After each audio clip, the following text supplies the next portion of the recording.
Before we get started, please like and subscribe. Let me know where you're watching from, and you can support the channel by clicking thanks or joining. I never believed in cursed objects. Not really. I grew up hearing stories about haunted houses and possessed dolls, but I always assumed there was a rational explanation hidden behind fear and coincidence. That belief lasted until the night I first heard the clock tick. The clock arrived on a rainy Thursday afternoon. It was delivered to my apartment in Portland, Oregon, in a plain cardboard box with no return address. The label had my full name printed correctly, even my middle initial, which almost no one ever used. At first, I thought it was a mistake. I was not expecting any packages. I did not order anything online that week. The box was heavier than it looked. When I lifted it,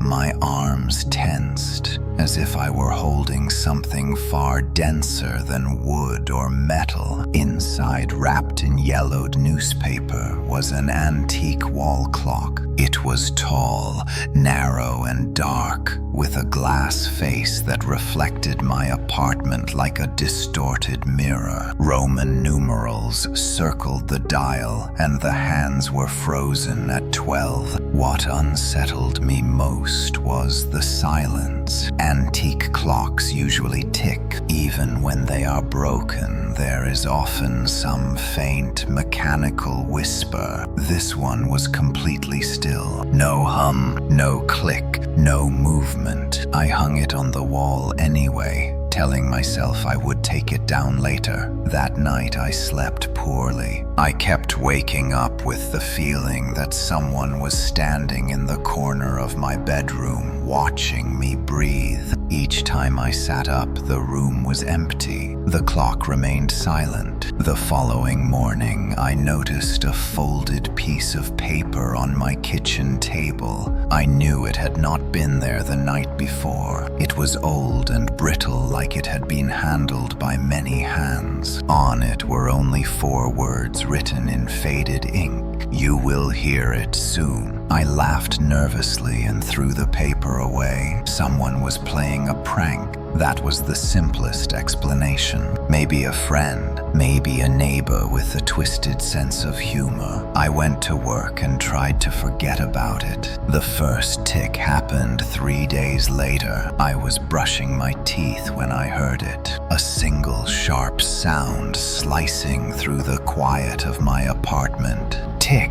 I froze. The sound came from the living room. My heart started racing as I stepped out of the bathroom and stared at the clock on the wall. The second hand moved for the first time since it arrived. It jerked forward once, then stopped. Tick! I stood there holding my breath. No third tick followed. The clock returned to silence, as if nothing had happened. Later that day, my phone rang. It was my sister, Emily. Her voice was shaking when she told me our Uncle Robert had passed away suddenly. A heart attack, she said. No warning. He had been fine the day before. When I hung up the phone, my eyes drifted back to the clock. The second hand had moved again, 2 seconds forward from 12. That night I searched online for information about antique clocks. I typed in every detail I could remember, but nothing matched exactly. I found stories though, forums filled with half-serious, half-joking posts about clocks that stopped and started around moments of death. I closed the browser, telling myself I was letting grief cloud my judgment. The ticking returned the next evening. This time it was louder, slower, deliberate. Tick,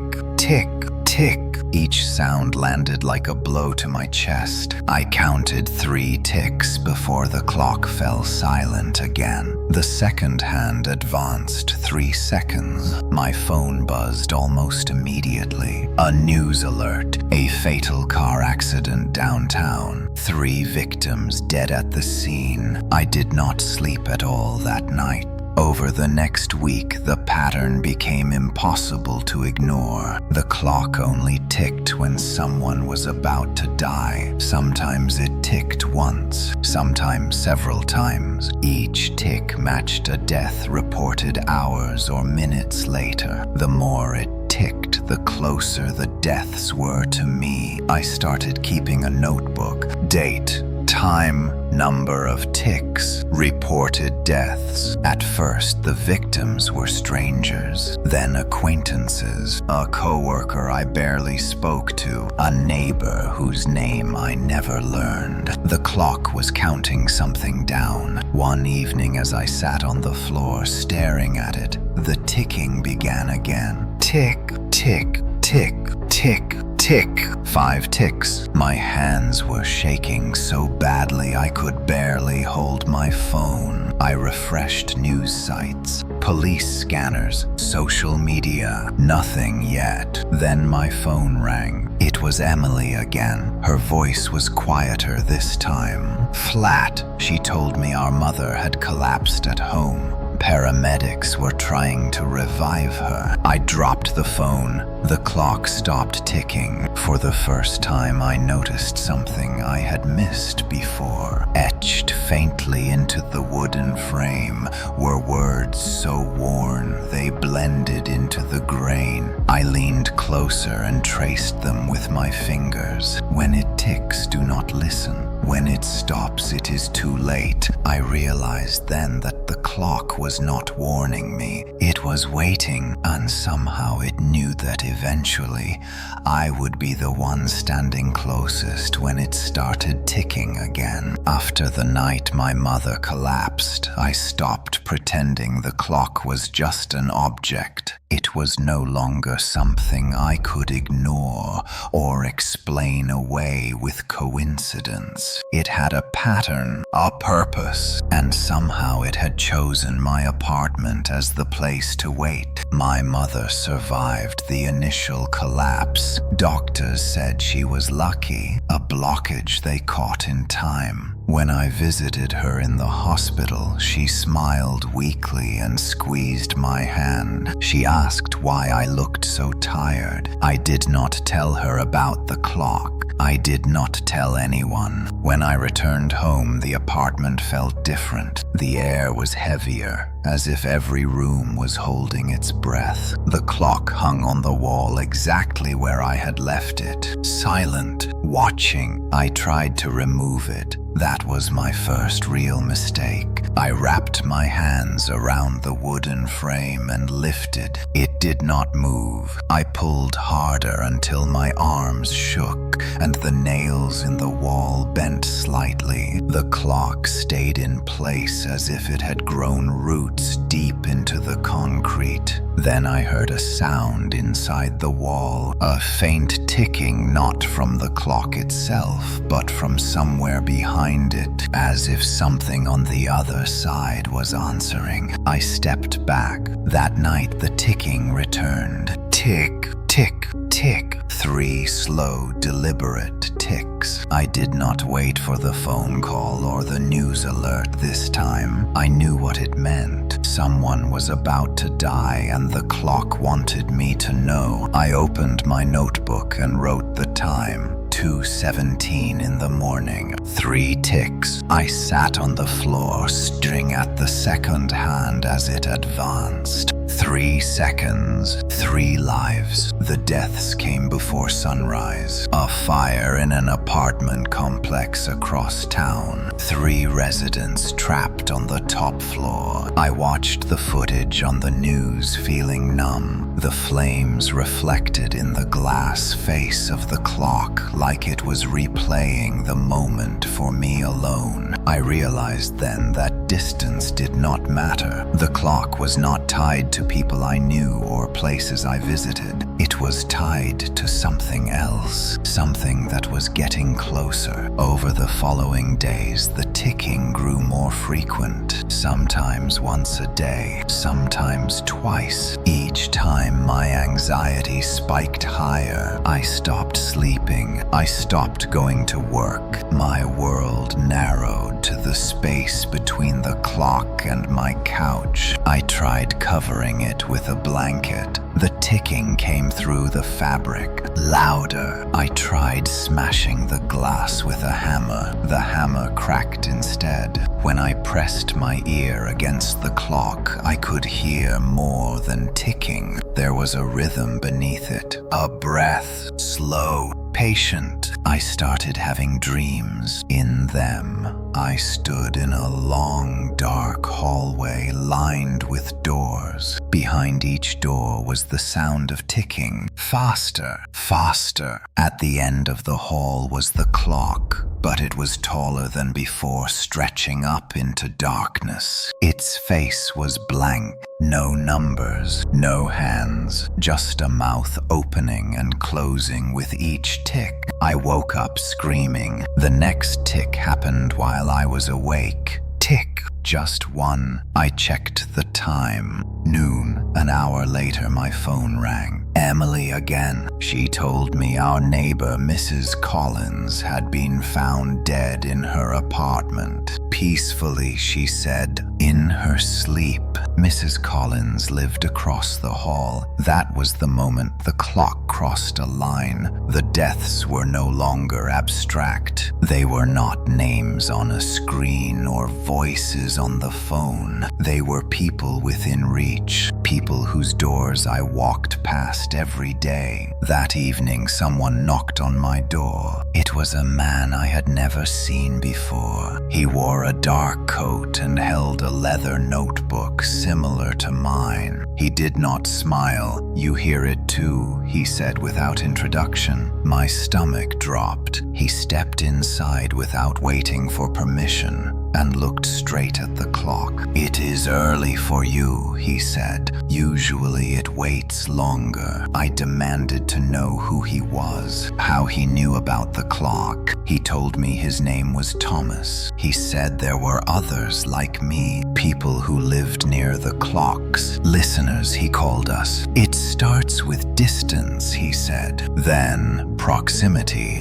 then inevitability." I asked him how it ended. Thomas finally looked at me. "When it ticks for you," he said, "you will not hear it." The clock ticked then. Tick.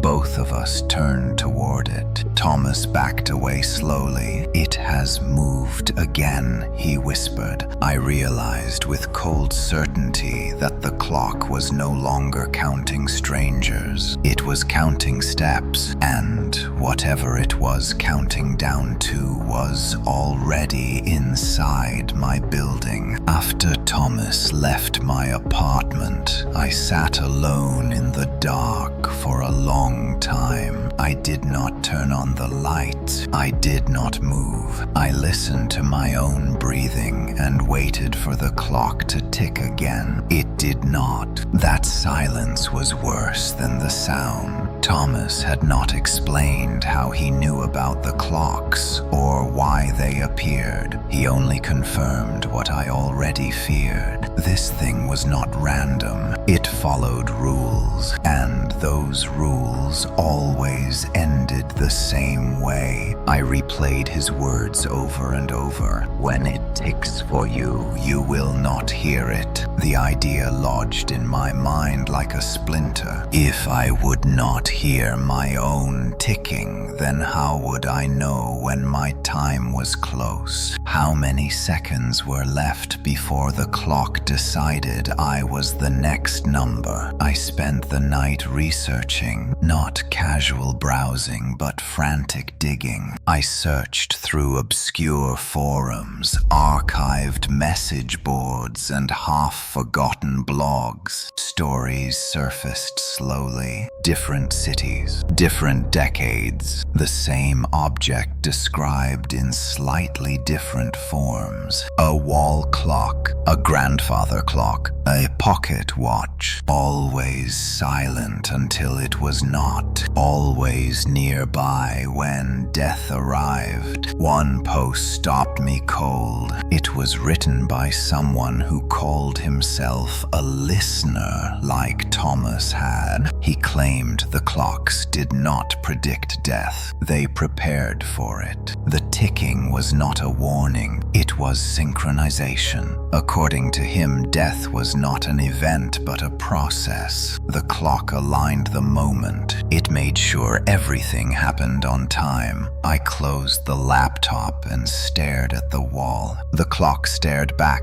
The next morning I tried leaving. I packed a bag and drove 3 hours north without stopping. I checked into a cheap motel and locked the door behind me. For the first time in days, I felt a thin thread of relief. Then I heard it. Tick. Not from the wall, from inside my head. I dropped to my knees, covering my ears, but the sound continued. Slow, measured, internal. Tick, tick. When I returned, my eyes were bloodshot, and my hands would not stop shaking. The clock was still on the wall where I left it, silent again, as if mocking me. That was when I understood. Distance did not matter. Ownership did not matter. Once the clock chose you, it stayed close, no matter where you went. I called Thomas. The number he gave me worked only once. He answered immediately as if he had been waiting. You tried to run, he said. I asked him how many others there were.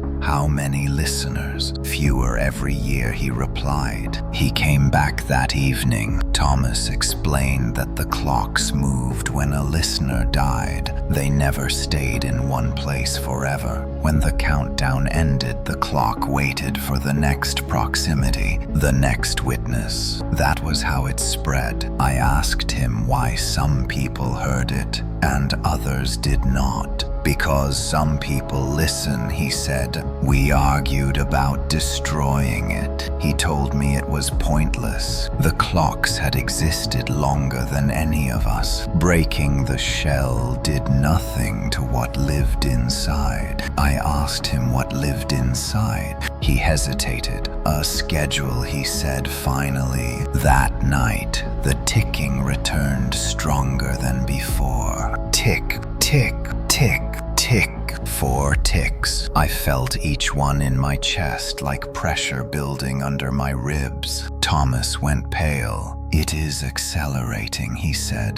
The deaths followed quickly. A construction collapse, a shooting, a sudden illness. 4 lives erased before midnight. The clock did not stop there. For the first time, the ticking continued past the number. Tick, tick, tick. I screamed at it to stop. Thomas grabbed my arm. Do not, he shouted. It hears you. The ticking slowed, then stopped. We stood in silence. Thomas told me the truth then, something he had avoided. Eventually, the clock ticks without stopping. When that happens, it is no longer counting deaths around you. It is counting you. The listener does not die immediately. They hear nothing. Everyone else hears the ticking instead. I realized then why my dreams had changed, why the hallway felt shorter, why the clock face in my nightmares was empty. It was getting ready. I asked Thomas how much time I had. He looked at the clock. It has already started, he said.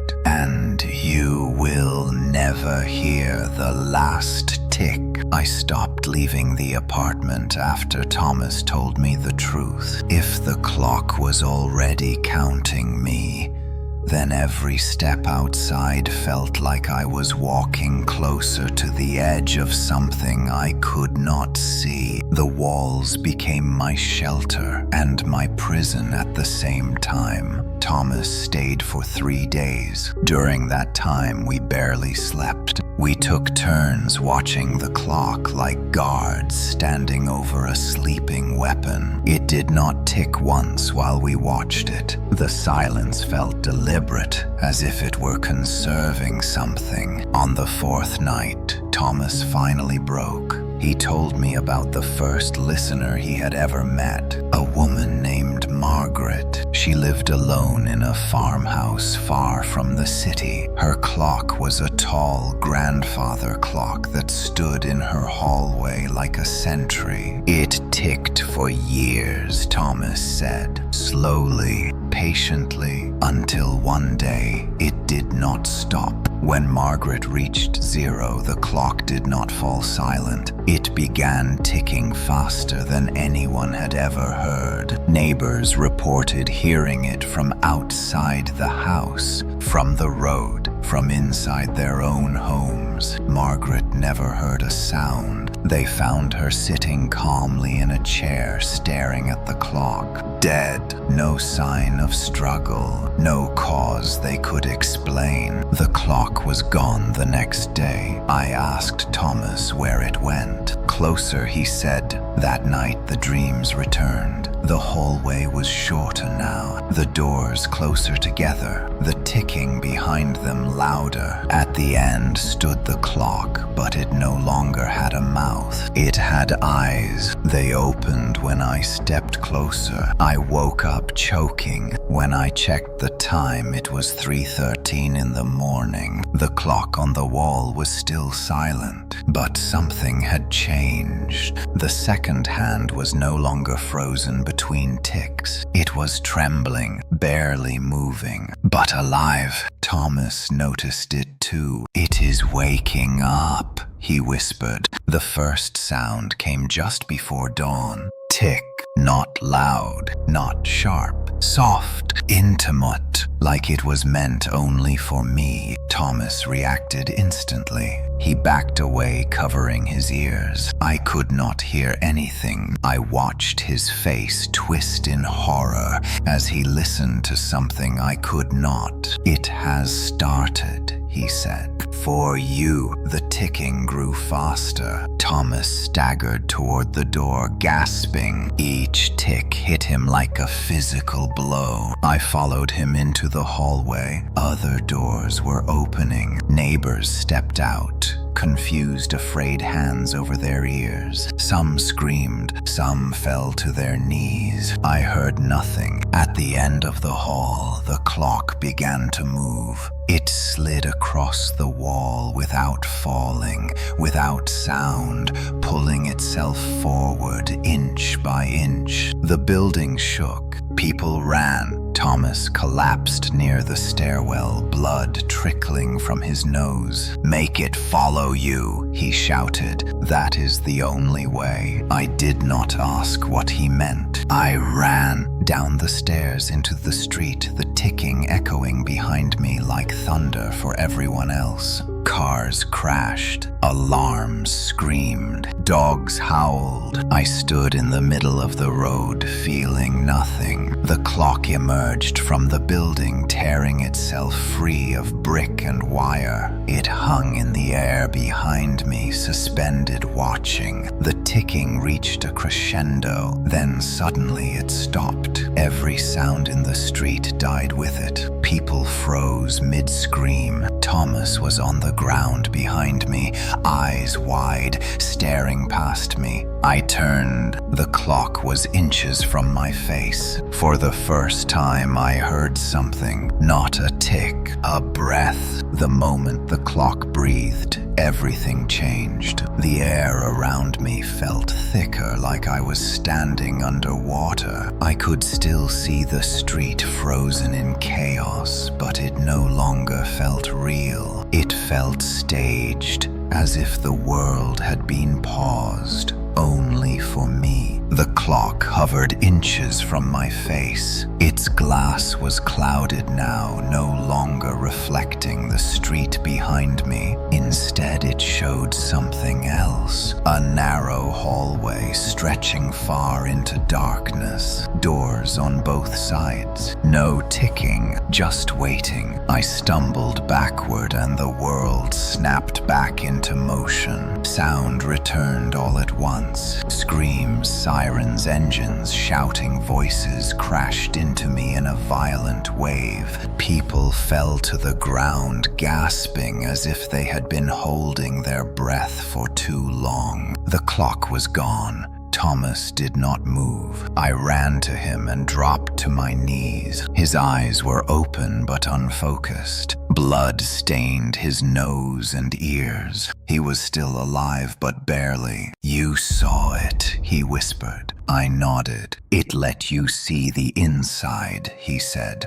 Paramedics arrived minutes later. They carried Thomas away on a stretcher, along with several others who had collapsed when the ticking stopped. No one could explain what had happened. The news called it mass hysteria, a gas leak, electrical interference. I knew better. That night I did not go home. I drove until the city lights faded and parked on the side of an empty road. I sat in my car with the engine off, listening for a sound that never came. No ticking, no breathing, only my own heartbeat. Sleep took me without warning. I dreamed of the hallway again, but this time I was walking. Each door I passed was labeled with a date and a name. I recognized some: my uncle, Mrs. Collins, Margaret. At the end of the hall was a door without a name. It opened when I reached for it. Inside was my apartment. The clock hung on the wall exactly where it had always been. Silent. I woke up screaming. The clock was back. It stood against the wall of my living room as if it had never left. No cracks, no damage, no sign of movement. The city outside my window looked normal,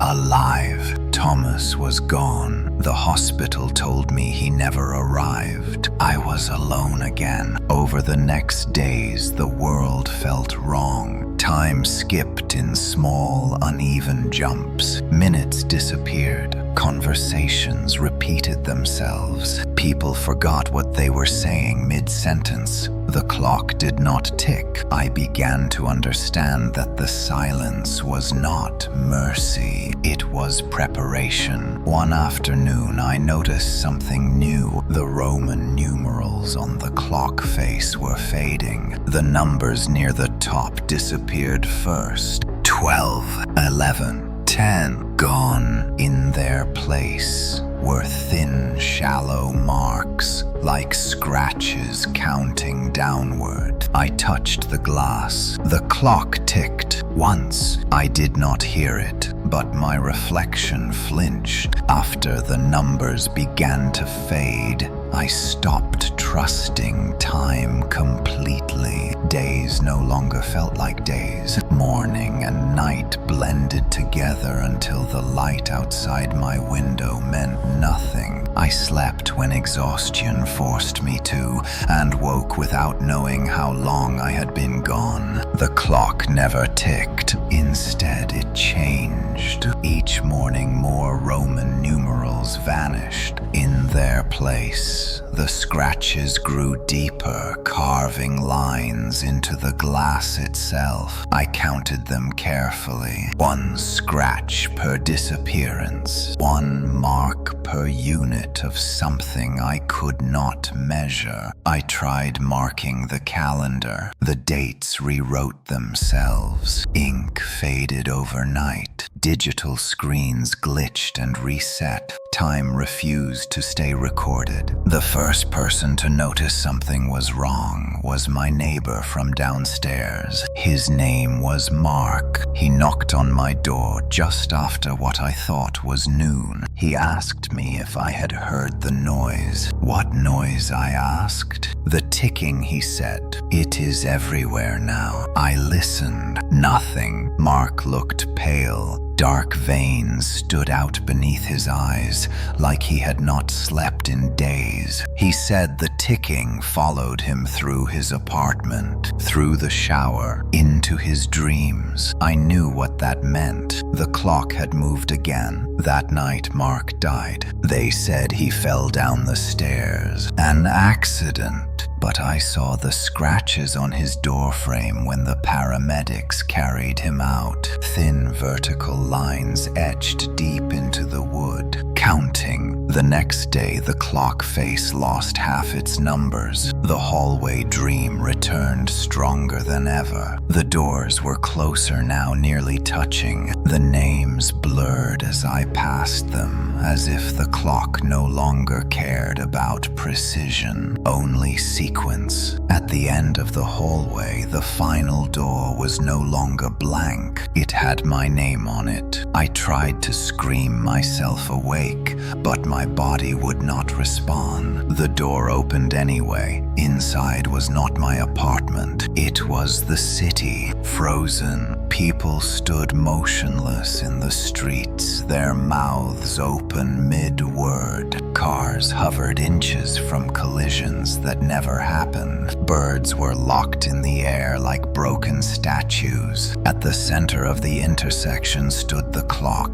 It was larger now, towering over the buildings, its face blank except for the scratches. Each one pulsed faintly like a heartbeat. I understood then. The clock was no longer counting deaths. It was counting moments of existence. Every scratch was time removed from the world and stored inside it. I woke up crying. When I checked the clock, the second hand was gone. The ticking returned that evening. Not loud, not rhythmic, irregular, broken. People screamed outside. I opened the window and saw them clutching their heads, collapsing in the street. Some laughed hysterically. Others went completely still. I still heard nothing. The clock began to drip. A dark liquid leaked from the bottom of the frame, staining the wall. It smelled like old metal and something organic. I tried to leave again. The door would not open. The windows would not break. My phone rang. It was my mother. She asked me why time felt wrong. I told her to leave her house, to go somewhere crowded, somewhere loud. She said it was too late. Behind her, I heard the ticking. I dropped the phone. The clock stopped. One final scratch carved itself across the glass. The hallway door in my dreams slammed shut. I realized the truth too late. The clock was not counting down to my death. It was counting down to my replacement. After the final scratch appeared, I stopped feeling hunger. Sleep became optional. My body still moved, but it felt distant, like I was operating it from somewhere behind my eyes. Time outside continued to fracture, yet around the clock, everything felt painfully precise. The clock wanted order. I began to notice patterns I had ignored before. The scratches on the glass were not random. They formed intervals, gaps, ratios. When I traced them with my eyes, I could predict what would happen next. When the air would grow heavy, when the city would stutter. I was learning to listen without sound.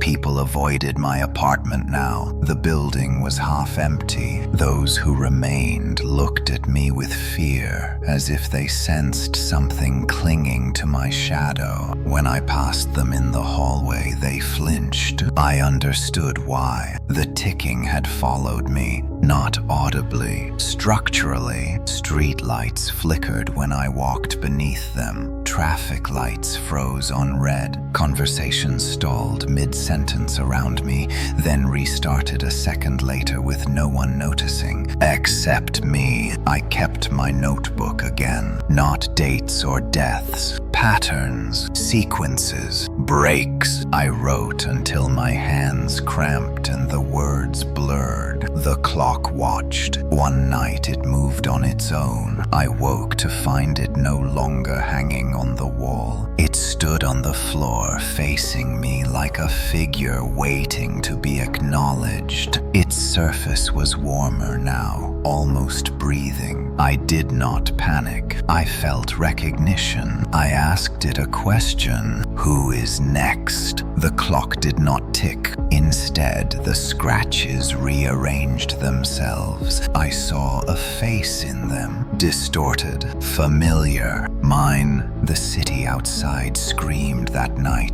I stood by the window watching people collapse as time skipped violently forward, then snapped back. Ambulances arrived too late or too early. Some doors opened before hands reached them. I could feel the strain, time resisting. The clock drifted closer. I realized then what it was teaching me. Listeners were not victims. They were anchors. Without someone to observe, to count, to align the moments, the clock could not function. It needed a consciousness tuned to its rhythm. It needed me. The dream stopped after that. I no longer walked the hallway. I stood at its center. The doors waited, but they did not open unless I looked at them. I began to choose. I tested it first with something small, a broken glass on my table. I focused on the moment before it shattered.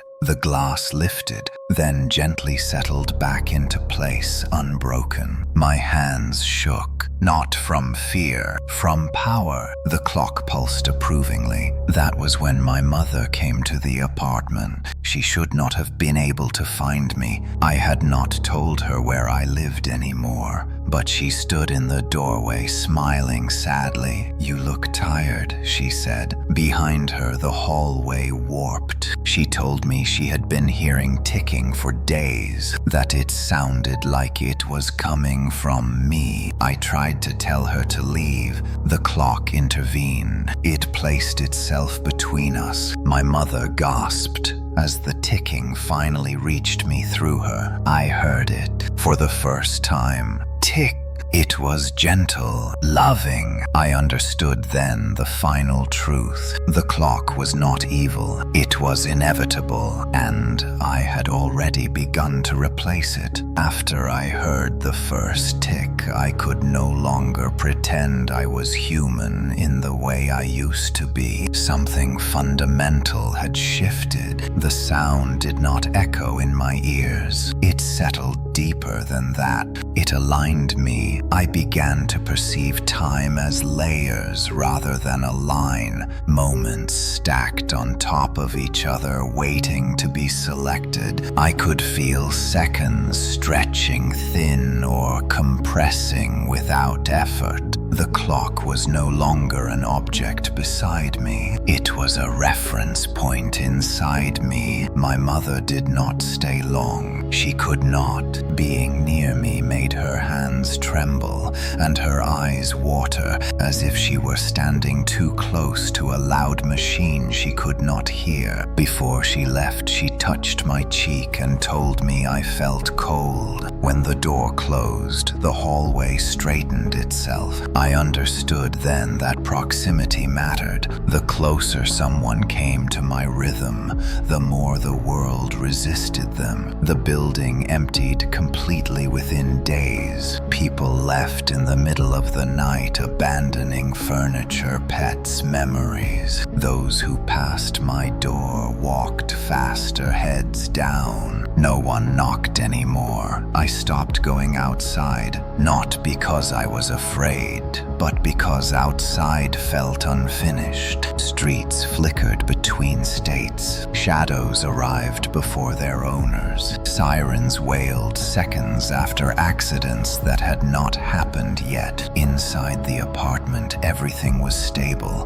The clock taught me it did not speak. It adjusted. When I focused, the scratches shifted into clearer sequences. I could sense when a moment was fragile. When it was about to break, I learned to reinforce some and release others. At first, I only watched. A man across the street slipped on ice that should not have been there. I felt the fracture a breath before it happened. I held the moment steady. The ice vanished. He kept walking unaware. The clock pulsed warmly. Later, I let one go. A distant scream marked the release. I did not look. With each choice, something drained from me. Not strength, not emotion, identity. My reflection grew less specific. My eyes darker, deeper, like windows into a room with no walls. When I spoke, my voice carried a delay, as if the sound had to check with something before leaving my mouth. The dreams returned in a different form. I stood not in the hallway, but behind it. I saw the doors from the other side. Each door led to a moment someone should have lived past. Some were sealed, some trembled waiting. At the far end was a door already open. Inside stood another clock, older, cracked. Its face was blank. I woke with a certainty that chilled me. I was not the first to replace it. I searched for records again. This time I found them easily. News articles that contradicted themselves. Deaths reported twice. Survivors who remembered dying. Entire hours missing from city logs. All anchored to one address at a time. Mine. The ticking outside intensified over the next nights. People screamed blocks away. Emergency lights painted the walls red and blue. I stayed still, listening without sound. The clock drifted closer until its frame brushed my chest. I felt my heartbeat sink with the scratches. It wanted me to choose fully. That was when I felt resistance.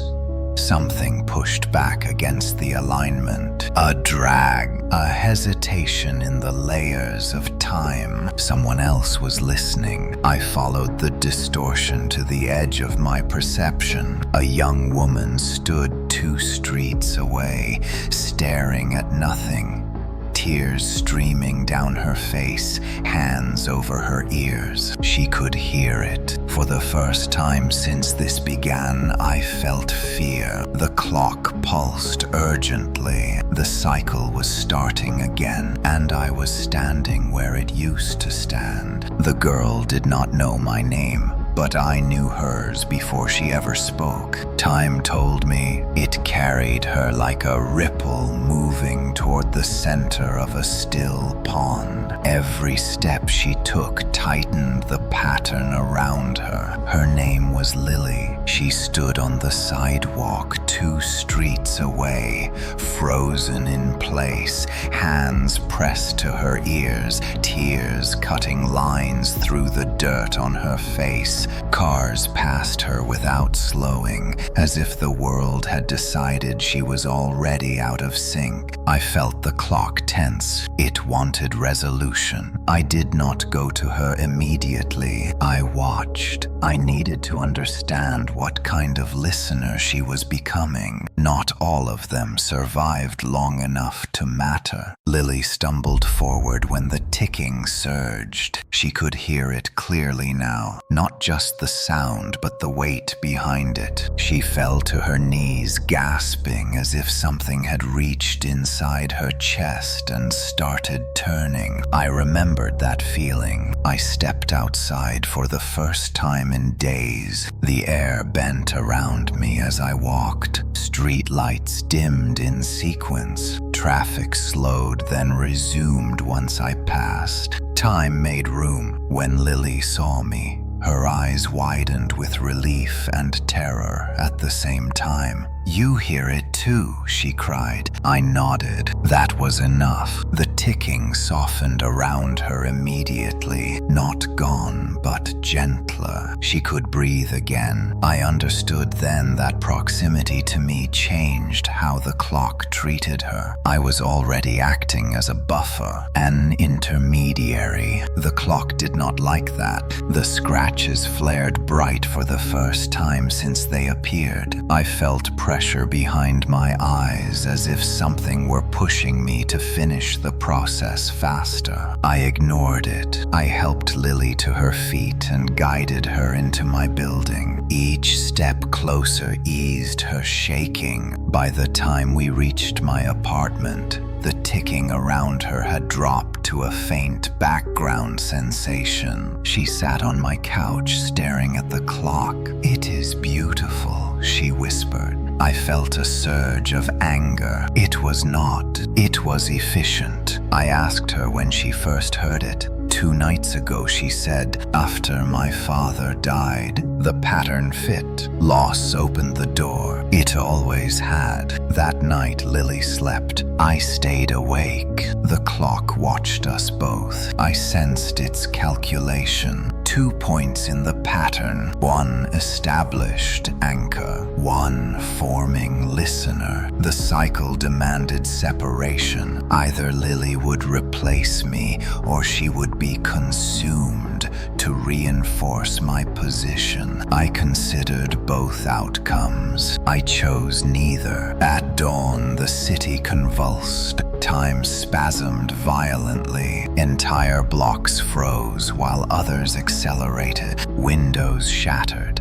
People collapsed, clutching their heads, screaming about missing hours, missing memories, missing lives. The clock screamed without sound. I stood between it and Lily. For the first time, I pushed back. I reinforced moments at random, stabilizing pockets of reality around us. The effort burned. My vision blurred. Blood ran from my nose. Lily woke up screaming. She could hear everything now, every tick from every possible moment layered together. I held her shoulders and forced her to focus on my voice. "Listen to me, not it." She did. The ticking around her fractured. The clock cracked. A hairline fracture split the glass from top to bottom. The scratches froze mid-pulse. The city gasped as one. Time resumed unevenly, but it resumed. I knew then what I had done. I had broken the cycle, not destroyed it, diverted it. The cost came immediately. The clock went silent. Completely, I felt something tear loose inside me. The alignment faded. I was no longer an anchor. The clock slid back against the wall inert. Lily looked at me confused. "It stopped," she said. I smiled weakly. "No," I said. "It moved outside somewhere." Another clock was waking up, and for the first time since this began,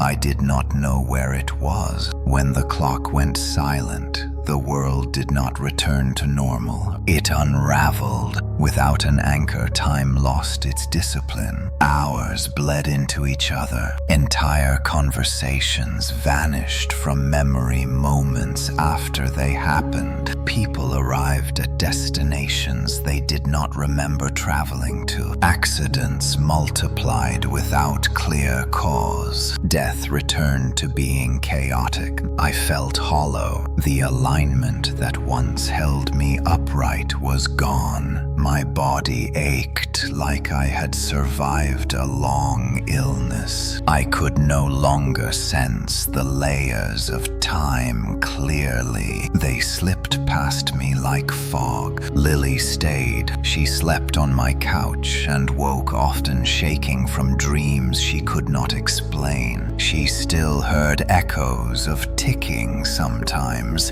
but it no longer followed a pattern. It came in bursts, unpredictable violence. The clock in my apartment remained inert. We tried to destroy it. We smashed it against the floor until the wood splintered. We pulled the mechanism apart, exposing gears, rusted and ancient. There was nothing inside that explained what it had been. No core, no engine, just emptiness. That frightened me more than resistance ever had. News reports worsened. Across the city, people reported missing time. Emergency rooms overflowed with patients complaining of temporal vertigo, confusion, nausea, memory collapse. Some claimed they had lived entire days that no longer existed. I recognized the symptoms, unanchored moments. At night, I dreamed again. The hallway returned, but it was broken. Doors hung crooked. Names were scratched out violently. Time was decaying without order. At the far end stood a shape, not a clock, but a void where one should have been. Something was wrong. Lily began to change. She flinched before sounds arrived. She finished sentences before I spoke them. Once she grabbed my arm and pulled me back seconds before a ceiling beam collapsed. She was still listening. The cycle had not ended. It had fractured. I realized then the terrible truth. The clock had not moved on. It had multiplied. Without a single anchor, smaller clocks were waking everywhere. In homes, offices, schools, hospitals, fragments of the mechanism searching for structure, searching for listeners. Lily woke me one night screaming. She said she could hear hundreds of ticks layered on top of each other, screaming for alignment. I held her as the sound bled into me, faint, distant, but growing. Somewhere nearby, a clock began to tick. Not hours. Another. I knew what had to be done. The world could not survive multiple anchors. It could barely survive one. I told Lily the truth. She would have to take my place. As an anchor to one clock, but as a guide, someone who could hear many and choose which deserved structure. She cried. I did not. I had already paid the cost. At dawn, we left the apartment. We walked into a city trembling on the edge of collapse. Sirens wailed endlessly. Buildings flickered between states of repair and ruin. A ticking rose from every direction. Lily stepped forward. I stepped back. For the first time since the clock arrived, I felt time move past me normally. It hurt. It meant I was free. Behind me, Lily closed her eyes and listened. The city held its breath. The city did not collapse all at once. It began to rot from the inside, without a single anchor to impose order. Time fractured differently in each place. Some neighborhoods aged years overnight. Paint peeled,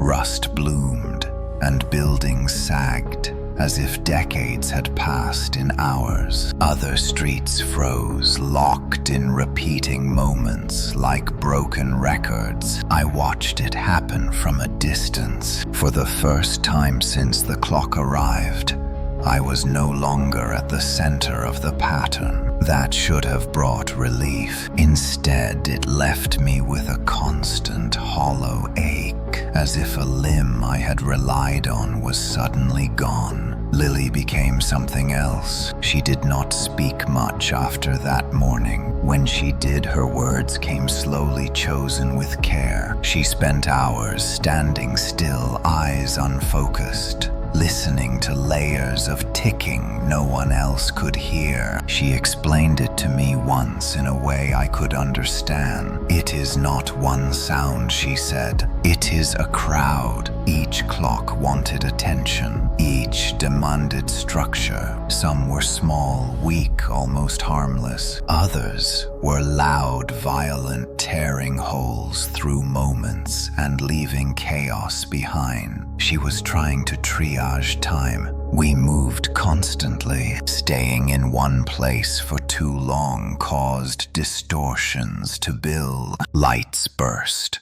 Windows cracked. Gravity misbehaved. Lily learned to sense when an area was about to destabilize. We would leave minutes before the breaking point. I helped where I could. Without alignment, I could not control time anymore, but I could still see the damage. I guided people away from fractures when possible. Most did not listen. They were too busy trying to understand why the world no longer made sense. News stopped pretending. Anchors, clocks, temporal events. The words entered public language within days. Governments issued advisories that sounded like science fiction. Stay indoors during temporal surges. Avoid antique clocks. Report persistent ticking. It did not help. The clocks were not antiques anymore. They appeared in phones,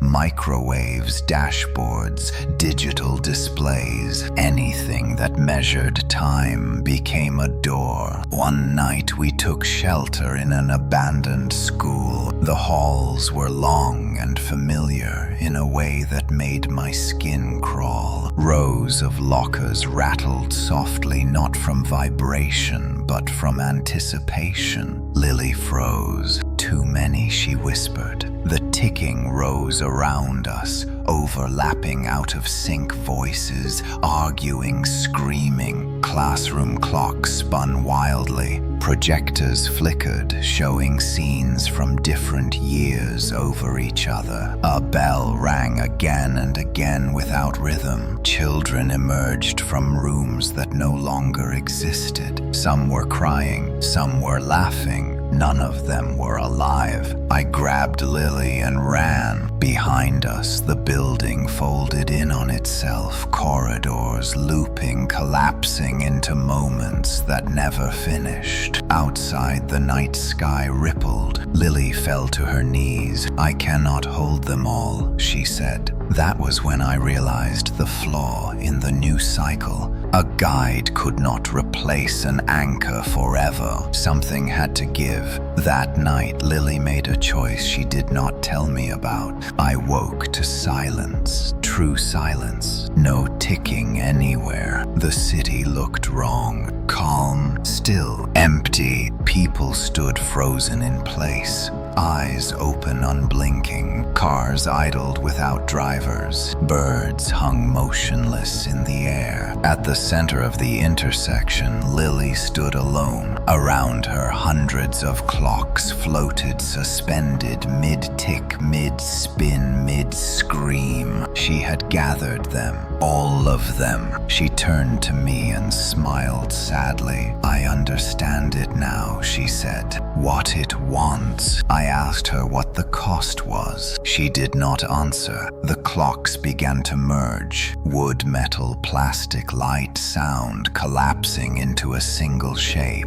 Not a clock, a core. Time screamed. I ran toward her, knowing it was already too late. I reached Lily just as the clocks finished merging. The air around the intersection vibrated with pressure so intense it bent light. The core hovered above the asphalt, pulsing with a rhythm older than sound. Every second it existed rewrote the city beneath it. Lily stood perfectly still at the center, her eyes reflecting the core like twin mirrors. She was no longer listening. She was synchronizing. I shouted her name, but my voice fractured into echoes that arrived before they left my mouth. Time folded around us into overlapping sheets, each one showing a different outcome, none of them stable. Lily finally looked at me. There was no fear in her expression, only understanding. This is what it has always been, she said. Not clocks, not anchors, a correction. The core flared. Images flooded my mind,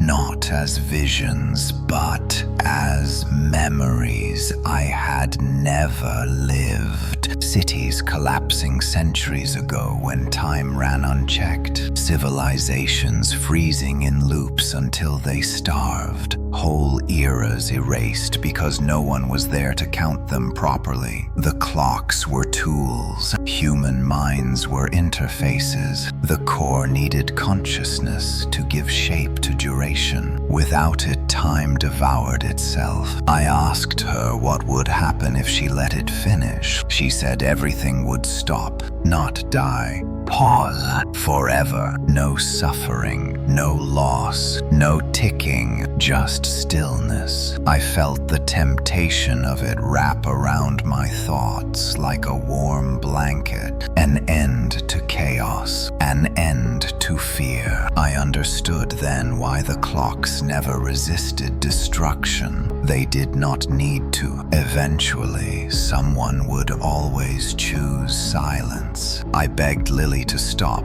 She shook her head. If I do not, she said, the fracture spreads. Reality tears itself apart, trying to find a new count. This is the only way to seal it. I realized the truth too late. She was not becoming the next anchor. She was becoming the last. The core began to condense, collapsing inward. With a scream I felt in my bones. The city froze completely. Sirens cut off mid-wail. Flames hung motionless. Rain stopped in the air. Lily stepped closer to the core. Each step stripped something from her. Her shadow vanished. Her reflection faded. Her name peeled away from my memory, even as I fought to hold it. I grabbed her arm. For a moment, time stuttered. She looked at me, then truly looked. You taught me how to choose, she said. Now let me finish it. She pulled free. The core opened, not outward, inward. Lily dissolved into light threads of memory, sound, and intention, feeding the collapse. The clocks screamed once in perfect unison, then went silent. The core vanished. Time slammed back into motion. The force threw me across the street. I hit the ground hard,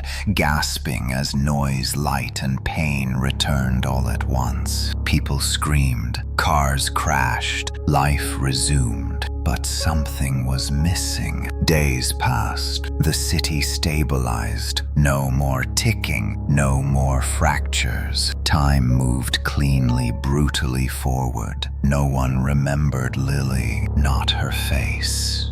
Pause. Not her name. Not the girl who stood at the center of the N. Except me. In quiet moments, I feel it. A pause between seconds. A mercy she left behind. Sometimes when the world is very still, I think I hear a sound. Not a tick, a breath. Holding. Life resumed with an efficiency that felt rehearsed. Streets were repaired. Windows replaced. News cycles moved on. The city learned how to forget with disturbing speed. I did not. Without Lily, the world felt thinner. Time moved forward cleanly, but without depth, like a river stripped of its undercurrent. People laughed, planned, argued, loved. Everything worked, and yet something essential was gone. I returned to work. My co-workers spoke about the blackout day as if it were a storm or a riot, a strange event safely in the past. When I tried to describe what really happened, words failed me. Their eyes glazed over. Details slid away from them mid-sentence. The erasure was deliberate. I began to notice the gaps. Between 1 second and the next, there was sometimes a hesitation, a pause so small it could be dismissed as distraction, but I felt it clearly. It was the space Lily had carved, a buffer holding reality steady. She was still working, just not as a person. At night I dreamed of clocks again, but they were different now. They were inert objects, powerless watches and timers that refused to tick. In the dreams I smashed them easily. They shattered like glass toys. I woke each time with the taste of metal in my mouth. The doctors called it trauma. They ran scans, asked questions, prescribed sleep aids. Nothing showed up on the tests. According to every machine, my brain was normal. I knew better. Something inside me had been tuned and then released. The echo remained. Weeks passed. Then I heard it. Not a tick, a rhythm. Soft, distant, irregular, like breathing through walls. I followed it instinctively. It led me to an old subway station closed for decades. The kind of place time forgot. Even before the clocks were silenced, dust hung unmoving in the air. Rust coated every surface. The sound grew clearer as I descended. In the deepest tunnel, I found a man sitting alone. He looked ordinary, middle-aged, tired eyes, cheap jacket. In front of him lay a small digital alarm clock, cracked and flickering. It was counting, not seconds, gaps. The numbers did not advance steadily. They jumped, skipped, hesitated. Each change sent a ripple through the tunnel walls. The man looked up when he sensed me. "You feel it too," he said. I nodded. He told me his name was Aaron. He said the clock had appeared on his nightstand the morning after the blackout. It did not tick. It pulsed. Every time it changed, someone near him forgot something important. A name, a memory, a promise. The erasure was leaking. I realized then what Lily had done. She had not destroyed the mechanism. She had distributed it. Without a core, the system was unstable. Pieces of time were slipping through cracks, attaching to whatever could still measure it. People, objects, places. Aaron asked me what he should do. I looked at the clock. I felt the old alignment stir, faint but present. I knew the answer. "You need someone to listen," I said. His eyes widened. I sat across from him. The clock pulsed faster. The tunnel grew still. I closed my eyes. For a moment I felt Lily, not her voice, her intention, a steady pressure between moments holding them apart. I listened. Listening changed me again, not abruptly like before, but gradually, the way water reshapes stone. After that night in the subway, I began seeking the gaps intentionally. I could feel them the way a tongue feels a missing tooth. Small absences in conversations, seconds that never fully arrived. Aaron did not survive long. He lasted 3 days. Each pulse of the clock erased something from him. First his childhood home, then his sister's face.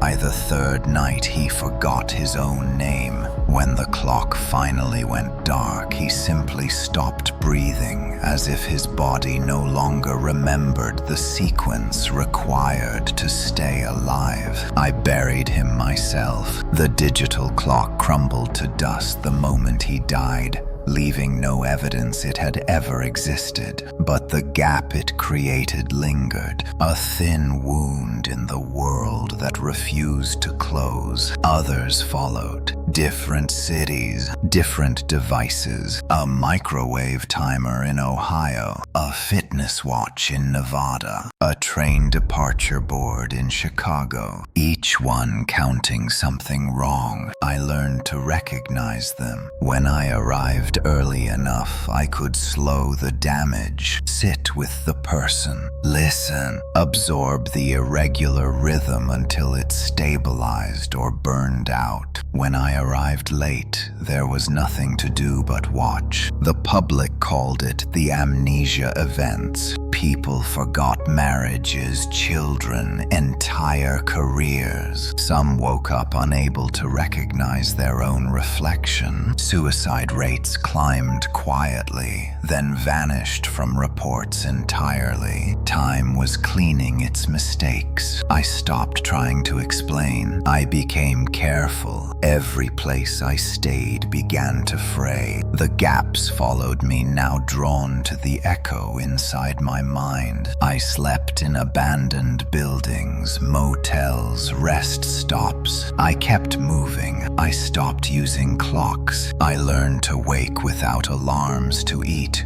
without schedules, to travel without knowing when I would arrive. Time treated me differently now. Cautious, curious. Sometimes I dreamed of Lily. She never spoke. She stood between seconds, holding them apart with hands that bled light. When I reached for her, the dream ended. One night, the gaps answered back. I was sitting alone in a bus station, listening to a cracked departure board stutter between times when I felt resistance. Something pushing against my listening. Another presence. It felt familiar. I followed it west. It led me to the ocean. On a cliff overlooking black water stood a structure I recognized instantly, though I had never seen it before. A tower. Inside it, a clock. Not broken, not silent. Perfect. It ticked evenly, loudly, confidently, as if daring the world to argue. I knew what it was. The original anchor. The one Lily sealed, not destroyed. It had been waiting for someone who could hear the absence. Waiting for me. The tower did not resist me when I entered. The door opened without sound,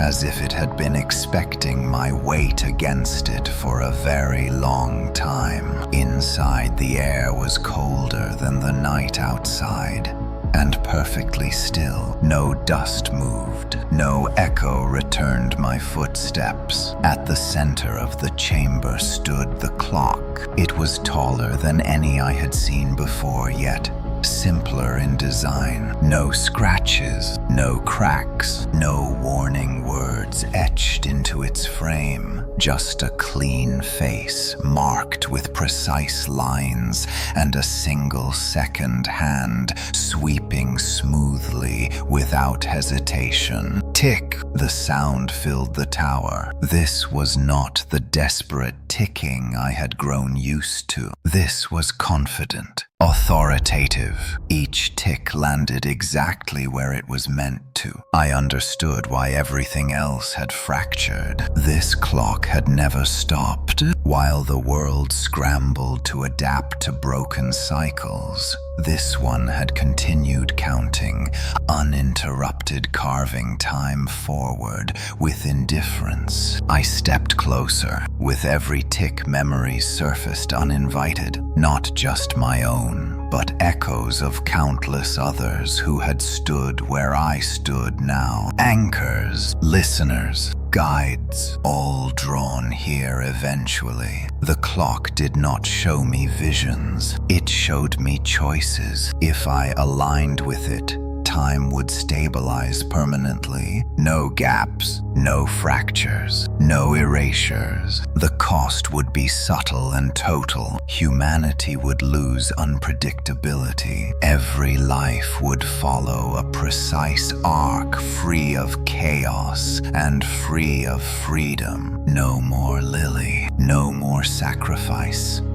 Order. The second option was worse. If I destroyed it, time would unravel beyond repair. No anchor would remain, no core to gather the fragments. Reality would decay into isolated moments, screaming past each other until nothing could be sustained. Extinction measured in seconds. The clock ticked. It did not rush me. It did not need to. I realized then the truth that Lily had understood before me. Time did not need saving. It needed a witness, someone to remember that moments mattered because they ended. I placed my hand on the glass. It was warm. I did not break it. I did not join it. Instead, I listened, not to the ticking, to the silence between ticks. I held that silence, gently widening it just enough. The second hand hesitated, just barely. The clock shuddered. For the first time since it had been built, it lost a fraction of certainty. Outside the tower, the wind resumed. Waves crashed irregularly against the cliffs. The world exhaled. I felt my body begin to fade, not dying, releasing. I was no longer anchored to seconds or gaps. I existed only in the pause. The clock continued to tick, but now it remembered silence. That was enough. When the tower was found weeks later, it was empty. The clock still worked perfectly, except sometimes observers swore the second hand lingered longer than it should, as if waiting, as if listening. People say the world feels normal again. They say traffic flows correctly, seasons arrive on schedule, birthdays come and go without interruption. If there are pauses between moments, they blame fatigue or distraction. Humanity has always been good at explaining away discomfort. I know better. After the tower, I did not die. I did not disappear completely. I became something thinner than a person. I exist in intervals where attention falters, in the half-breath before a sentence begins, in the blink people forget they made. I am not everywhere, but I am close. The clocks still work. Wall clocks, wristwatches, phones, dashboards, ovens, all of them continue to measure forward motion. None of them are cursed. None of them are awake. Not yet. What changed is the space between their movements. Sometimes the second hand lingers. Sometimes a digital display hesitates before updating. It is never enough to alarm anyone, just enough to remind the world that certainty is borrowed. That pause is where I am. I listen when someone is about to be erased. I feel it like pressure against absence, not a ticking but a thinning, a moment stretched too far, a memory struggling to stay attached to a person. I do not intervene often. I cannot. Each correction costs something, not life, but definition. The more I act, the less shape I have. Names slip from me, faces blur. I no longer recognize myself in reflections unless I concentrate. I remember Lily clearly. That is my anchor. She exists as intention embedded in reality, a rule written without language. Hold moments apart. Do not let them collapse into silence. Sometimes I see others like me, not anchors, not listeners, echoes, people who survived proximity to the clocks and came back altered.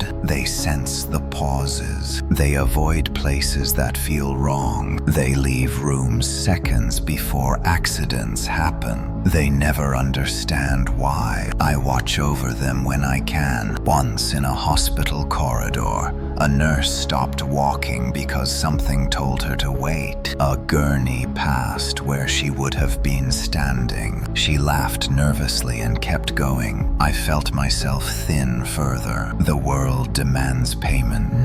There are nights when the ocean grows too quiet, when waves strike in perfect intervals without variation. That is when I know the old clock remembers itself. It dreams. Far beneath the surface, time still wants certainty. It wants the comfort of unbroken order. It wants to finish what it started. I cannot stop that desire. I can only delay it. Every delay adds weight to me. Every hesitation deepens the pause. One day I will be too thin to hold it. On that day, the clocks will wake again. Someone will hear the first tick and think it is harmless. Someone will look up at a clock that has not moved in years and feel watched. Someone will listen. When that happens, I will be there, not to warn them, to teach them how to hear the silence. Until then, I remain between seconds, holding. The first tick of the new cycle was not loud. It was almost polite. A hesitation in a hospital room at 3:12 in the morning. A second hand that lingered too long on a cheap plastic clock above a doorway. No one noticed. No one reacted.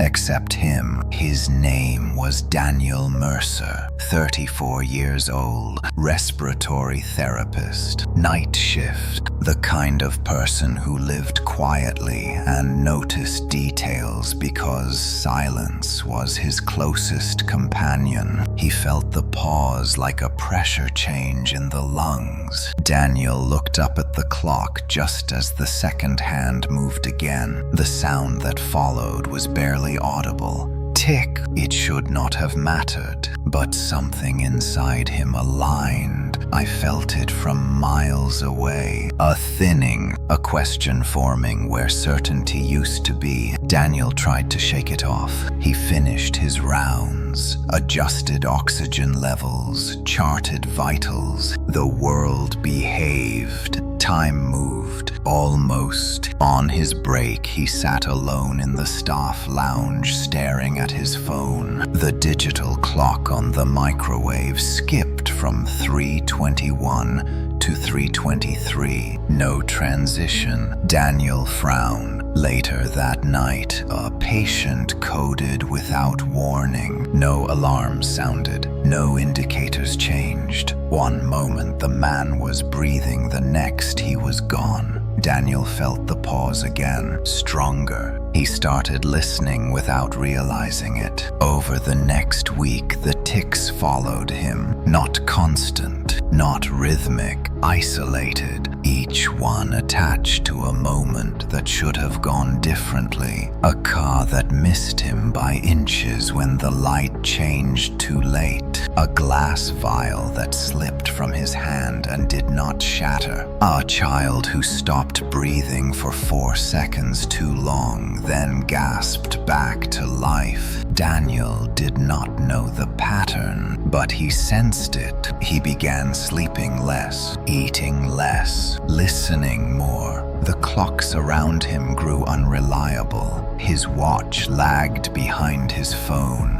His phone lagged behind the wall clock. The wall clock lagged behind nothing he could measure. He started writing down the gaps, times when the world hesitated. When he brought the notebook to work, it was blank. The writing erased itself. That frightened him.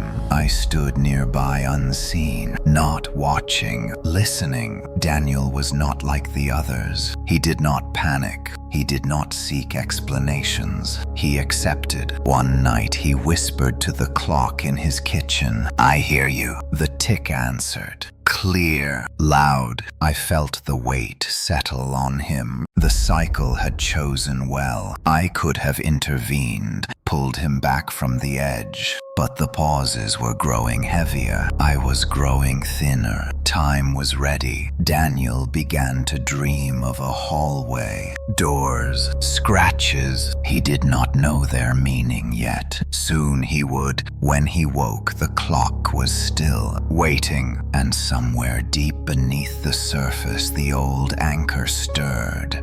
remembering what it was to be whole. Daniel tried to ignore the tics at first. That was a mistake. They grew bolder the more he resisted. No longer isolated hesitations, but clusters of pauses that bent his nights out of shape. Time at the hospital began to smear. A single shift felt endless, then vanished from memory entirely. Patients noticed him. They watched his eyes when the pauses came. Some begged him to stay in the room. Others recoiled, as if instinct told them he carried something dangerous. Daniel started arriving early and leaving late. Being in motion helped. Stillness made the ticking louder. At home, the hallway appeared, not in dreams, in waking moments. He would step out of his bathroom and find the corridor stretching farther than his apartment should allow. Doors lined the walls, pulsing faintly with scratches that shifted when he tried to focus. He never opened them. Yet, I stayed close, closer than I had been in years. Daniel was accelerating faster than the others. His profession placed him near thresholds every night, breath stopping, starting, seconds that decided everything. The clock knew this. It fed him moments. One night a ventilator failed without warning. Daniel reached it 2 seconds too late,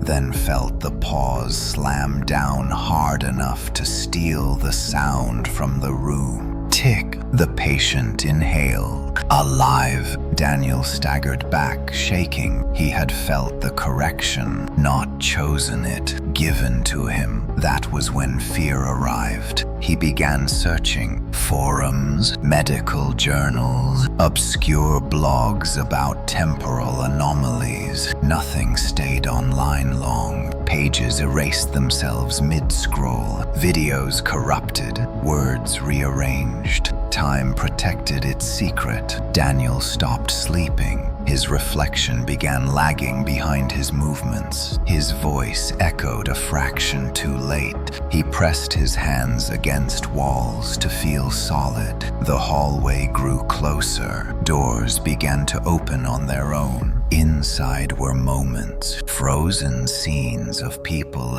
dying or surviving depending on where the scratch rested. Daniel understood without being taught. These were decisions. The clock was asking him to practice. I could feel my own edges fray as I stayed with him. Every correction I made to ease his path cost me definition. I was running out. One night, Daniel finally spoke to me. Not aloud. He whispered into the gap between ticks. I know you are there. I answered by holding the pause steady. He felt it. Help me, he said. I wanted to, but help was a shape with sharp edges. I showed him Lily, not her face.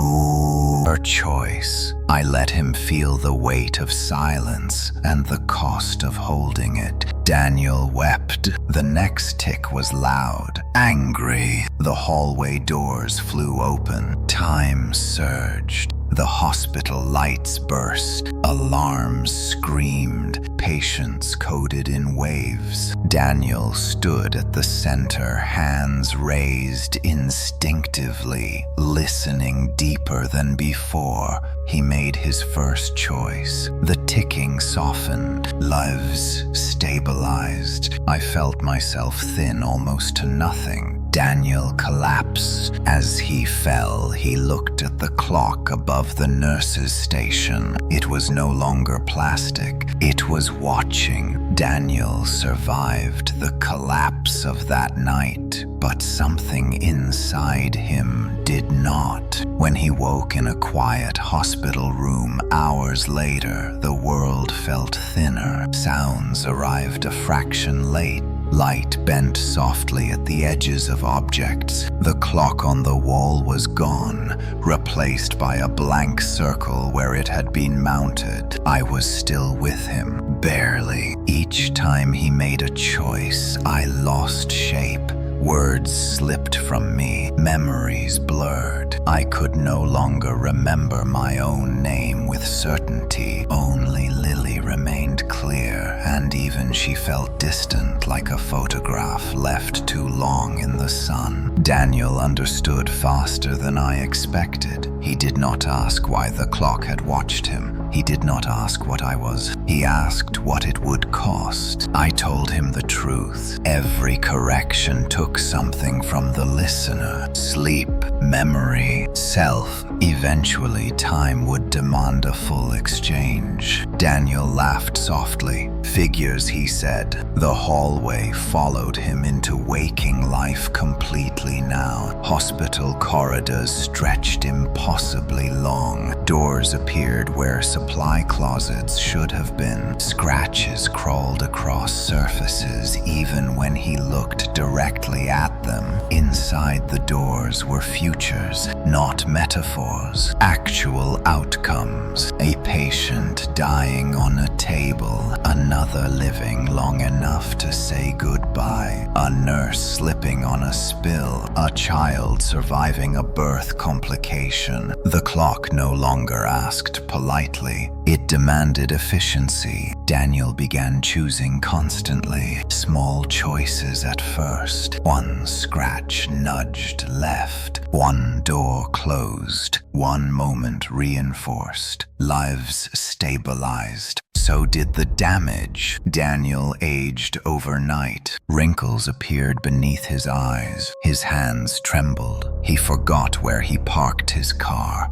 Forgot conversations, forgot meals. He had eaten minutes earlier. I tried to slow him. I begged him to rest. He refused. Someone has to, he said. The hospital became a nexus. Time buckled around it, drawn to Daniel like iron to a magnet. Ambulances arrived in clusters. Emergencies stacked. The hallway filled with doors faster than he could open them. The ticking grew furious. I felt something stir beneath it. Not the anchor, something worse. Time was learning. It was adapting to Daniel, testing how much it could extract before he broke. The clock returned, not on a wall, in Daniel. I felt it fuse with him. Each heartbeat became a tick, each breath a measurement. The hallway screamed. Daniel screamed. Then he stood still. Calm, he looked at me with eyes that no longer focused on one moment at a time. I see it now, he said.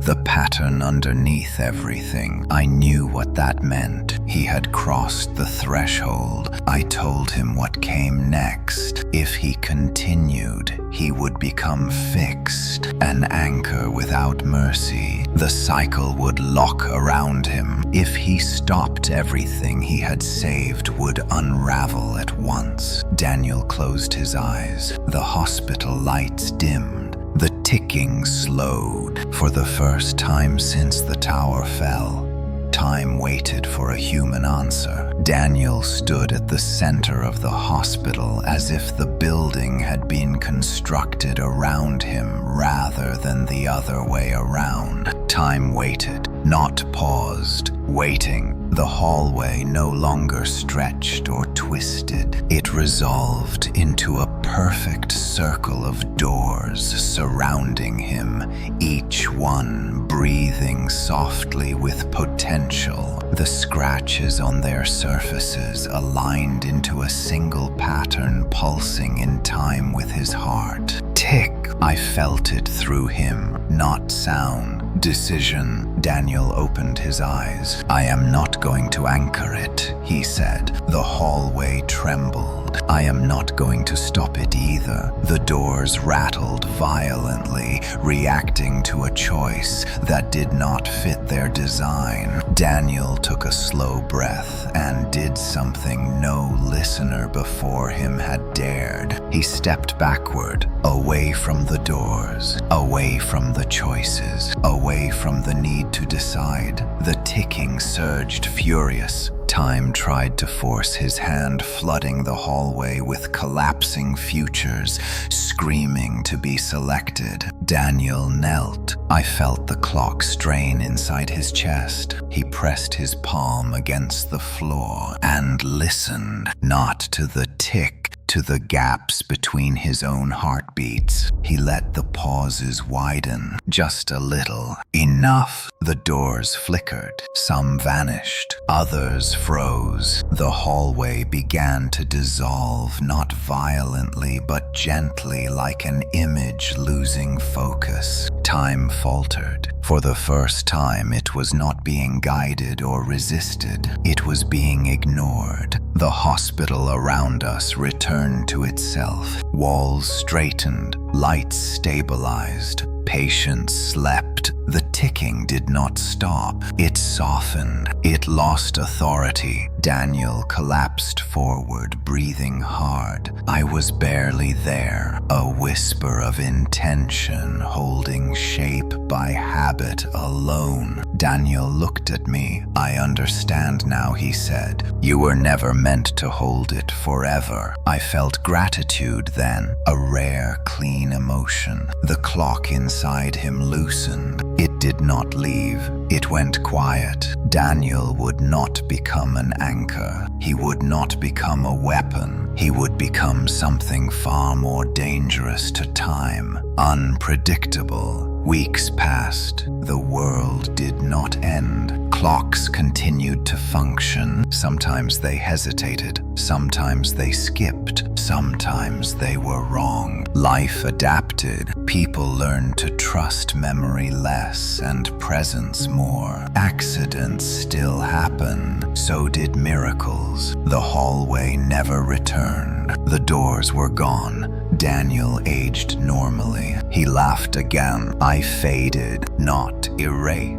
Released. I exist now the way echoes exist. After sound, after cause. When a clock hesitates somewhere in the world, I feel it faintly like a memory trying to surface. When someone pauses before a decision that would have cost them everything, I feel that too. Daniel never heard another tick, but sometimes when he sits quietly, he closes his eyes and smiles, as if remembering a silence that saved everything. And somewhere between seconds, the world keeps going, not because it is counted, but because it is lived. The story ends here. Thank you for watching and listening to the whole story. Please subscribe to the channel and turn on the bell to listen to the next stories.